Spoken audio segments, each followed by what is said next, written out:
Get ready with Falashi ជាដំបូងហ្នឹងគឺខ្ញុំត្រូវការប្រើជាមួយនឹង sunscreen សិនយើងត្រូវ apply sunscreen មុនពេល make up ដើម្បីជួយការពារពន្លឺថ្ងៃព្រះអាទិត្យអីចឹងណាអ្នកទាំងអស់គ្នាហើយបន្ទាប់ពីខ្ញុំប្រើជាមួយ sunscreen ហើយគឺខ្ញុំត្រូវការលុញឲ្យពេញសពមុខអីចឹងតមកទៀតខ្ញុំប្រើជាមួយនឹង cushion អ្នកទាំងអស់គ្នា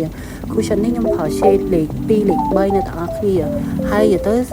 shade ហ្នឹងគឺប្រើមកត្រូវនឹងស្បែកមុខខ្ញុំមកនិយាយទៅគឺពណ៌ស្មើសាច់គ្នាស្អាតហើយ smooth ល្អទេអ្នកទាំងអស់គ្នាចូលអស់ទេអ្នកទាំងអស់គ្នាមានកក់ម្សៅអីលើហ្នឹងឯងតមកទៀតខ្ញុំប្រើជាមួយនឹង make up spray នៅពេលដែលខ្ញុំបាញ់ spray ឲ្យខ្ញុំប្រើជាមួយនឹង eyebrow gel ហ្នឹងគឺជួយសិតចាមខ្ញុំមិនបាច់ចាំប្រើជាមួយនឹងខ្មាស់ដៃគូចាមខ្ញុំប្រើតែ eyebrow gel តែមួយមុខក៏បានដែរវាជួយឲ្យចាមយើងបាសស្អាតល្អមែនទែនតមកទៀតខ្ញុំប្រើជាមួយនឹង eyeshadow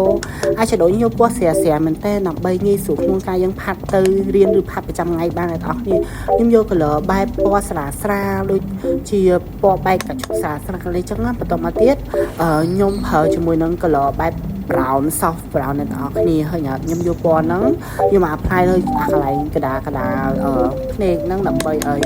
វាចេញព្រឿងអ្នកទាំងអស់គ្នាហើយនេះជារាសាអ្នកទាំងអស់គ្នាហើយវាស្រាមែនតើហ្មងហើយខ្ញុំចូលលើជាមួយនឹងពណ៌ឆូកូឡាដើម្បីគូត្រេខំភ្នែកអ្នកទាំងអស់គ្នាដើម្បីវាចេញត្រេផុសស្អាតអញ្ចឹងដល់ពេលយើងដាក់ជាមួយនឹង highlight គឺវាផុសស្អាតហ្មងតោះមកទៀតខ្ញុំប្រើជាមួយនឹង contour ហើយ contour នេះយកពីរពណ៌ហ្នឹងមកចូលគ្នាអ្នកទាំងអស់គ្នាតោះមកទៀតគឺខ្ញុំអូសនៅក្នុងច្រមុះមកខំដើម្បីឲ្យវាផុសជាមួយនឹងច្រមុះខ្ញុំឲ្យវាកុំឲ្យវាឃើញកពិតច្រើនពេកអ្នកទាំងអស់គ្នាអញ្ចឹងទៅខ្ញុំសូមចិត្តធ្វើផុសអញ្ចឹងទៅក៏វាជួយបានខ្លះដែរមើលទៅវាធម្មជាតិដែរអ្នកទាំងអស់គ្នាតោះមកទៀតខ្ញុំប្រើជាមួយនឹងពីរពណ៌ contour ដដែលហ្នឹងយកមក contour ពណ៌អីចឹងនេះខ្ញុំដាក់ contour ពណ៌ទាំងសងខាងតមកទៀតក៏ខ្ញុំយកមក contour ជាមួយនឹងចកាអ្នកទាំងអស់គ្នានេះណែហ្នឹងហើយ contour ចកាហើយក៏ contour ជាមួយនឹង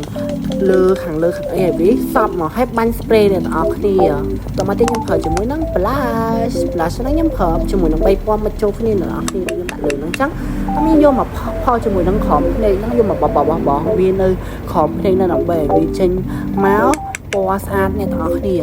ដើម្បីវាចេញមកកាឈុកព្រឿងស្អាតជូនមកតែខ្ញុំប្រើជាមួយនឹងប្រពុតរំភ្នែកអ្នកទាំងអស់គ្នាយើងពុតហើយក៏យើងប្រើជាមួយនឹង mascara មក mascara ខ្ញុំប្រើ base mascara សិនដើម្បីឲ្យវានឹងជាប់ mascara បានយូរអ្នកទាំងអស់គ្នាគឺខ្ញុំសិតទាំងសងខាងអាហ្នឹងល្អមែនទេហើយហឹងល្អណាតមកទៀតគឺខ្ញុំប្រើជាមួយនឹង mascara របស់ Maybelline New York ខ្ញុំប្រើហ្នឹងឯងអ្នកទាំងអស់គ្នានេះខ្ញុំសិតអាហ្នឹងទៅវាចេញមកវាផុសស្អាតបែបធម្មជាតិអញ្ចឹងវាប្រទេសតាមកណាខ្ញុំប្រើ highlight body oil អ្នកទាំងអស់គ្នាគឺខ្ញុំមិចជាមួយនឹងពណ៌ខ្ញុំយកតែមកពណ៌អ្នកទាំងអស់គ្នាខ្ញុំពណ៌កាឈុកព្រឿងដើម្បីយកមក highlight នៅកលៈក្រោមភ្នែកហ្នឹងឲ្យវាមានព្រឿងអ្នកទាំងអស់គ្នា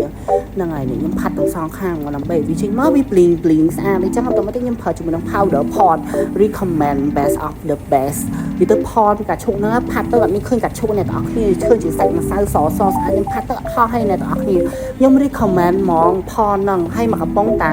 4000-5000រៀលទេនិយាយទៅល្អមែនតែមី pot ហ្នឹងខ្ញុំចូលចិត្តខ្ញុំប្រើច្រើនម៉ូដហ្មងហើយខ្ញុំប្រើជាមួយ lipstick របស់ Roman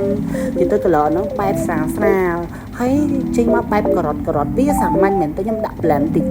កុំឲ្យវាស្លេកស្លាអ្នកទាំងអស់គ្នាខ្ញុំ love មែនតែ Roman ហ្នឹង I love so much បន្តមកទៀតគឺខ្ញុំចាប់ដើមសិក្សាអីចឹងព្រោះអីត្រូវការគៀបសក់ខាងណាមិនគៀបសក់ទេគឺទៅរៀនហ្នឹងគឺក្បាលកត្រៀងកត្រឹងរួចកញ្ញាកញ្ញងអញ្ចឹងខ្ញុំត្រូវការគៀបហើយគៀបនោះក៏ខ្ញុំមិនគៀបដាក់ម៉ាស៊ីនភ្លើងហ្មងឲ្យដាក់វាក្តាស់ហើយខ្ញុំយកមកគៀបមកបោះដើម្បីកុំឲ្យវាខូចសក់ព្រោះអីសក់ខ្ញុំកំពុងខូចនៅទាំងអស់គ្នាអញ្ចឹងតែខ្ញុំត្រូវការថែសក់ផងអញ្ចឹងខ្ញុំត្រូវតែគៀបតិចតទៅរៀនហ្នឹងឯងហើយដល់រងថ្ងៃខ្ញុំតែគៀបទេគៀបតទៅរៀនឬក៏ទៅណាចាំបាច់ខ្ញុំគៀបអីចឹងណាអ្នកនរគ្នាទៅពេលដែលខ្ញុំគៀបសក់ហើយឃើញអត់នេះមើលសក់ខ្ញុំឯងសំពងតែម្ដងគឺត្រូវគៀបឲ្យវារៀបស្មើកុំឲ្យវាសក់ឆ្លុះគ្នាអ្នកនរគ្នាកាលណាសក់ឆ្លុះគ្នាគឺយើងក៏ស្អាតទៅពេលយើង make up ស្អាតសក់យើងក៏ស្អាតហើយយើងស្អាតដដែលព្រោះមកទីខ្ញុំប្រើជាមួយនឹង accessory ក៏ទៅរៀនខ្ញុំត្រូវប្រើជាមួយនឹង accessory ដែរដើម្បីឲ្យវាស្អាតអ្នកនរគ្នាហើយតុបតែងលម្អខ្លួនយើងកុំឲ្យយើង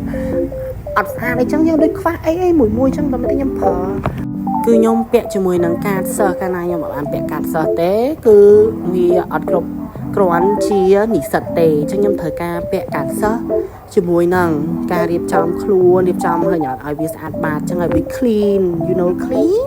ហើយយើងរៀបចំឲ្យស្អាតអញ្ចឹងយើងមកភ្លេចជាមួយនឹង logo របស់សាលាផងដែរ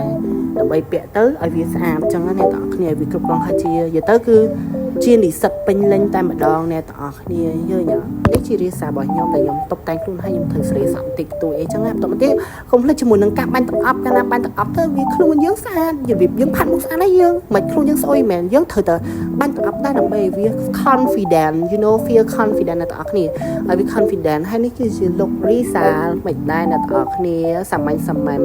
តែធម្មតាសាមញ្ញទៅរៀនផាត់ប្រចាំថ្ងៃបានអ្នកទាំងអស់គ្នាសម្រាប់បងអូនណាដែលក៏ចង់ផាត់បែបអញ្ចឹងក៏ស្រួលដែរយើងផាប់ទៅមានអីញ៉ៃច្រើនទេគ្រាន់តែដាក់នេះតិចនោះតិចទៅគេជួយសម្រស់យើងស្អាតមកផងដែរអញ្ចឹងអ្នកទាំងអស់គ្នានិយាយទៅខ្ញុំស្រឡាញ់ make up មែនតើ make up លោកនេះសាមញ្ញបំផុតសម្រាប់ខ្ញុំអរគុណបាយបាយ